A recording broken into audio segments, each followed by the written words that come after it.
Course করে ওনাদেরকে যে কোনো গার্মেন্টস সেক্টরে আলাদাভাবে, যারা ওনাদের সাথে মিশতে চায় না, যদি মিশতে চায় তাহলে ভালো, যারা মিশতে চায় না ওনাদেরকে আলাদাভাবে আমার মতামত দেয়, আলাদাভাবে ওনাদেরকে একটা কাজের ব্যবস্থা করে দেওয়া। তাহলে ওনারা আর অবহেলিত হয়ে বাসের উপর বসে, বাসের উপর গিয়ে মানুষের সাথে আচার আচরণ করবে না, বা রাস্তায় দেখা যাবে না। ওনাদেরকে একইভাবে মানায় করা যাবে না এখান থেকে।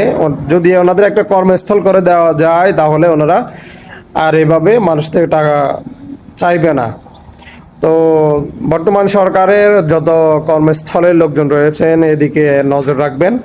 ওনারাও আমাদের মতো মানুষ, কিন্তু আল্লাহ তার সৃষ্টির মধ্যে তাদেরকে পরিবর্তন করে দেখিয়ে দিয়েছেন যে আমি সকল সিস্টেমে আমি মানুষ সৃষ্টি করতে পারে।